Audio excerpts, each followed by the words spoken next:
दोस्तों स्वागत है आपका हमारे YouTube चैनल पर। आज मैं आपको हाल ही में रिलीज हुई मूवी बारोस का एक्सप्लेनेशन करने वाला हूं। तो चलिए शुरू करते हैं आज का ये धमाकेदार वीडियो। मूवी की शुरुआत होती है 400 साल पहले गोवा से, जहां हम बारोस नाम के एक शख्स को देखते हैं जो कि खजाने का रक्षा कर रहा था। तभी हम देखते हैं कि उस खजाने के ऊपर कोई हमला कर देता है और इसी वजह से बारोस को होश आ गया था। एक्चुअली बारोस को पता नहीं होता है कि वो मर चुका है और वो भूत बन चुका है। तभी वहां पर एक अफ्रीकन क्रिएचर आता है जो उसे बताता है कि वो अफ्रीका का पुराना ज्योतिषी है और उसे बारोस मुड्डू कहकर बुला सकता है। मुड्डू उसे बताता है कि बारोस को अपने राजा को दिया हुआ वचन पूरा करना है। दरअसल बारोस पहले गामा राजा के लिए काम करता था। वो उनके सबसे बहुत ही भरोसेमंद आदमी था। राजा ने बारोस को अपनी खजाना की रक्षा करने के लिए वहां पर रखा हुआ था और उसे बोला था कि जब उसके वंशज इस खजाने के पास आएगा तो बारोस को उन्हें यह खजाना सौंपना होगा और तब तक बारोस को इस खजाना का रक्षा करनी होगी। तभी वहां पर कुछ घुसपैठिया आता है और उस खजाने के लूटने की कोशिश करने लगता है, लेकिन बारोस उन्हें वहां से भगा देता है। अब यहाँ पर वो लोग भी वहां से डरकर भाग गए थे क्योंकि बारोस को उन्हें देख नहीं सकता था, इसलिए उन्हें यकीन आ जाता है कि इस खजाने के अंदर भूत है और जो कोई भी वहां पर आएगा उसे बारोस मार देगा। अब ये देखकर बारोस को समझ नहीं आ रहा था कि आखिर ये लोग इस तरह से डरकर क्यों भाग गए। तब मुड्डू उसे बताता है कि बारोस को राजा की वंशज के अलावा और कोई दूसरा शख्स नहीं देख पाएगा। और साथ ही हम देखते हैं कि बारोस को बेड़िया लगा हुआ था और मुड्डू उसे बताता है कि ये बेड़िया भी तभी खुलेगा जब राजा के वंशज यहाँ पर आएगा।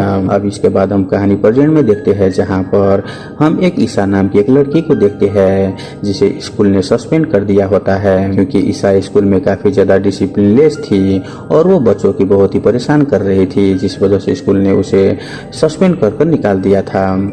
इस बात पर ईसा के डैड जॉन उसे काफी नाराज थे। एक्चुअली ईसा की मॉम कुछ टाइम पहले ही गुजर गई थी और तब से ईसा काफी अकेली हो गई थी, इसलिए जॉन उसे गोवा लेकर आते हैं क्योंकि वहां पर वो एक प्रॉपर्टी खरीदने वाले थे। लेकिन ईसा अपनी फ्रेंड्स को छोड़कर स्कूल से आना नहीं चाहती थी, जिस वजह से वो काफी ज्यादा नर्वस भी थी। खैर जैसे ही ईसा गोवा में आती है तो बारोस देखता है कि उसके बेड़िया खुल रही है। यह देखकर मुड्डू उसे बताता है कि राजा के वंशज यहाँ पर आ चुका है और बारोस को 5 दिन के अंदर ही राजा के वंशज को यह खजाना सौंपना होगा, नहीं तो वो लोग जब तक दुनिया खत्म नहीं होगी तब तक ये लोग यहीं पर कैद हो जाएंगे। जिसके बाद हम जॉन को देखते हैं जो अपनी सुजन आंटी के साथ एक पैलेस में आता है। दरअसल ये वही पैलेस था जहाँ पर राजा गामा रहा करते थे और इस पैलेस के सामने ही एक बिल्डिंग थी जिसमें म्यूजियम था, जिसके बेसमेंट में ही बारोस और ये सारा खजाना छुपा हुआ था। वही हम ईसा को देखते हैं जो अपने पापा के साथ ऑक्शन में जाती है। यहाँ पर हमें पता चलता है कि उसके डैड इसी बिल्डिंग के ऑक्शन के लिए यहाँ पर आए हुए थे। यहाँ पर ईसा काफी बोर हो रही थी, इसीलिए वो चुप कर वहाँ से निकल जाती है। जिसके बाद वो सामने वाले म्यूजियम में आ जाती है जहाँ पर मेंडोज नाम का शख्स सारे टूरिस्ट को वहाँ का इंफॉर्मेशन दे रहा था। यहाँ पर हम जानते हैं कि मेंडोज उन्हीं के वंशज था जिन्होंने खजाना लूटने की कोशिश की थी और उन्होंने उस वक्त एक इयररिंग्स ही खजाने से चुरा ली थी। मेंडोज सबको बताता है कि उसके पूर्वज खजाना तक तो पहुंच गए थे, लेकिन वहां से सिर्फ एक ही इयररिंग्स यहाँ पर ले पाए थे। और ईसा भी उस इयररिंग्स को देखने लगती है। तभी वहां पर वो फोटो देखती है जहाँ पर राजा गामा और उनके परिवार का फोटो थी। यहाँ पर उस फोटो में राजा की वाइफ के साथ उसकी बेटी इसाबेला भी थी। इसाबेला और ईसा का चेहरा लगभग काफी ज्यादा सेम दिख रहा था, जो देखकर ईसा शॉक हो जाती है। वहीं ये बात मेंडोसा भी नोटिस कर लेता है और वो भी देखकर काफी ज्यादा शॉक हो जाता है। तभी वहां पर एक छोटू नाम का एक लड़का आता है और वो मेंडोसा को कुछ पेपर्स देकर वहां से निकल जाता है। इधर ईसा भी उस लड़के के साथ बाहर निकल जाती है और देखती है कि वो लड़का साइकिलिंग कर रहा है और ईसा भी उनके साथ साइकिलिंग करने लगती है। और उससे पूछती है कि आखिर उसने मेंडूसा को क्या दिया। तो वो लड़का बताता है कि उसकी आंटी एक अफ्रीकन ज्योतिषी है और उसकी कुछ इन्फॉर्मेशन थी जो कि मैंने मेंडूसा तक पहुंचा दी थी। वो उसे ये भी बताता है कि उसकी आंटी ईसा को भी उसकी भविष्य बता सकती है। यह सुनने के बाद ईसा छोटू के साथ उसकी आंटी से मिलने के लिए जाती है, लेकिन उसकी आंटी जब ईसा को देखती है तो वो काफी गुस्सा होने लगती है, जिसे देखकर वो दोनों वहां से भाग निकलते हैं। तभी वहां पर मंडोसा आता है और वो उस आंटी को बताता है कि यह लड़की तो बिल्कुल इसाबेला जैसे ही दिखती है, जिस पर वो आंटी बोलती है कि ये इसाबेला जैसा नहीं बल्कि ये इसाबेला ही है। वो बताती है कि इसाबेला का पूर्ण जन्म हो चुका है। साथ ही वो ये भी बताती है कि अब बोरोस को ईसा को ये सारा खजाना सौंपना होगा और ये लोग इसी मौका का फायदा उठाएंगे। दरअसल मेंडोसा और वो आंटी दोनों ही इस खजाने के पीछे बहुत दिन से पड़े हुए थे, इसीलिए वो दोनों एक प्लान बनाते हैं कि किस तरह से ईसा की मदद से वो खजाने के अंदर तक पहुंच जाएंगे। वहीं उधर हम बेरोस को देखते हैं जो ये देख रहा था कि ईसा कब वहां पर आएगी।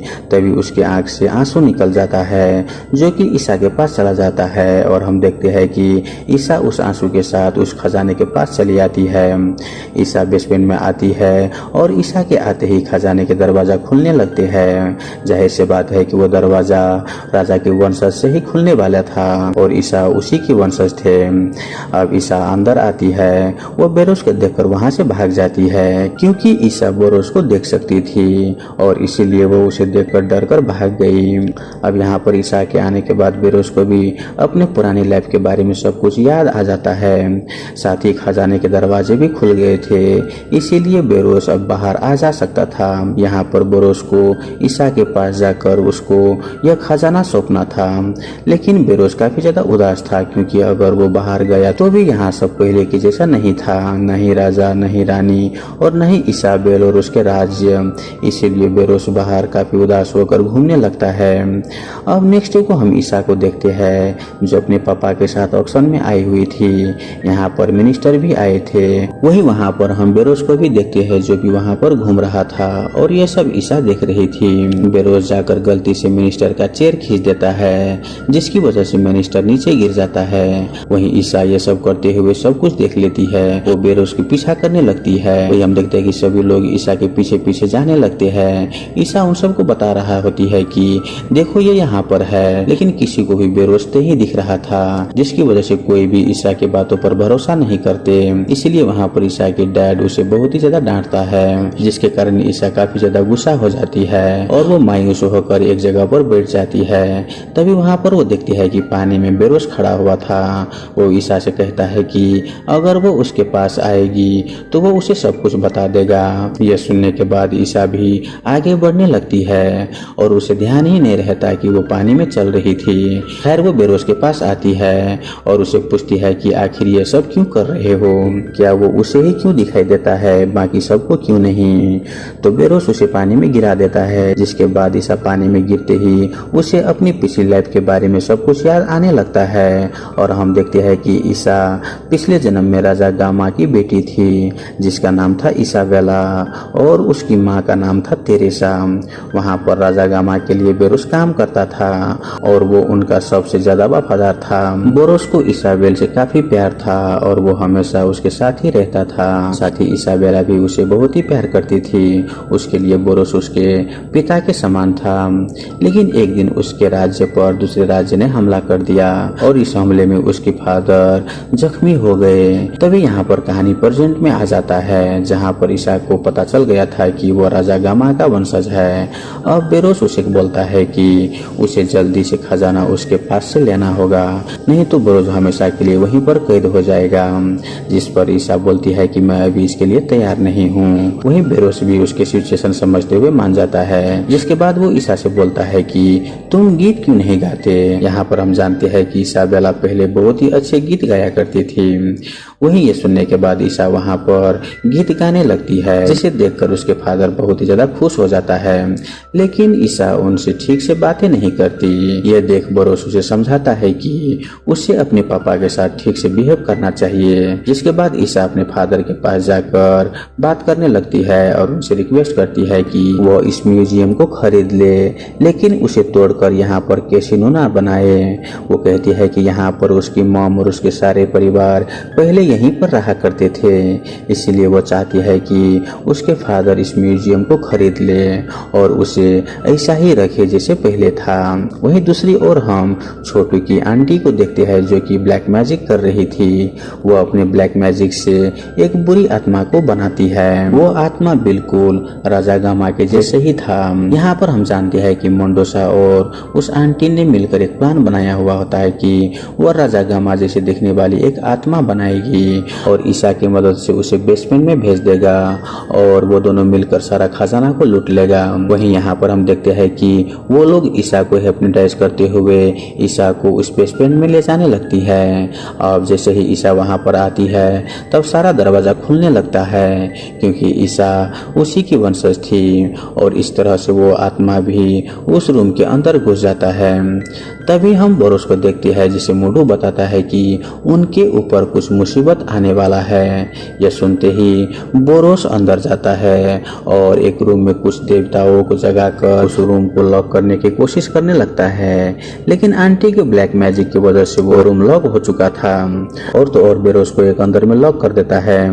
यहाँ पर ईसा के साथ वो बुरी आत्मा भी अंदर आ चुकी थी और वो ईसा पर हमला करने की कोशिश करने लगता है, लेकिन तभी वहाँ पर बेरोस जैसे तैसे कर उस रूम से बाहर आता है और उस आत्मा से फाइट करने लगता है। लेकिन वो देखता है कि वो आत्मा तो राजा के है, लेकिन कुछ देर के बाद उसे मालूम चल जाता है कि यह आत्मा राजा की नहीं बल्कि किसी शैतान का है। और तो और वो आत्मा ईसा को खत्म करने वाला था। अब यहाँ पर यह जान बोरोस उस आत्मा से फाइट करने लगता है, लेकिन हम देखते हैं कि इस फाइट के दौरान वो आत्मा बेरोस को काफी ज्यादा इंजर्ड कर देता है, जिस वजह से दुष्ट आत्मा बेरोस के ऊपर काफी भारी पड़ रहा था।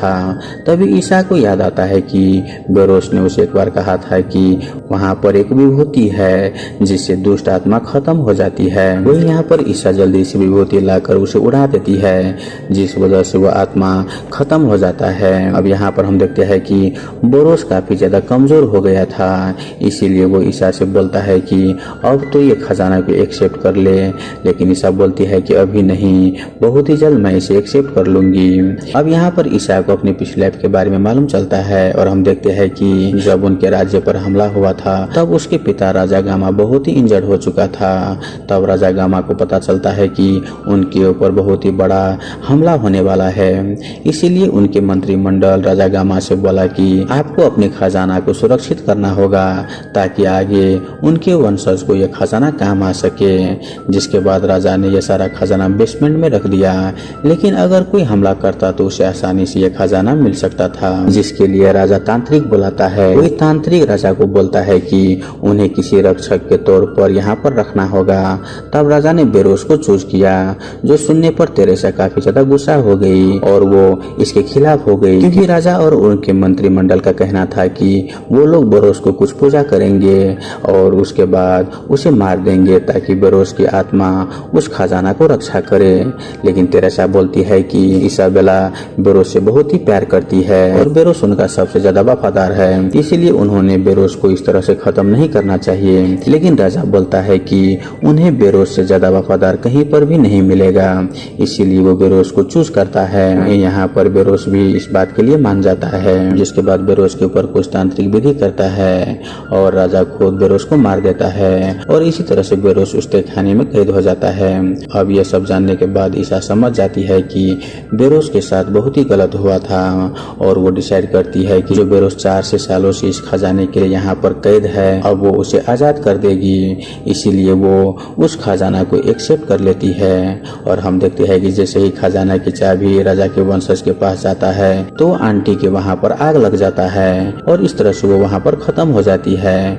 वहीं इधर ईसा के डैड उस म्यूजियम का सबसे ज्यादा बोले लगाकर उसे खरीद लेता है और वो उस म्यूजियम को वैसा ही रखता है जैसे कि पहले था, क्योंकि ईसा के फादर ने ईसा से वादा किया था कि वो उसे तोड़ेगा नहीं और न ही वहाँ पर कैसीनो बनाएगा। वहीं इधर ईसा भी डिसाइड कर चुकी होती है कि इस खजाना से छोटू जैसे बच्चे की मदद करेगी और इसी के साथ ये मूवी यहीं पर खत्म हो जाता है।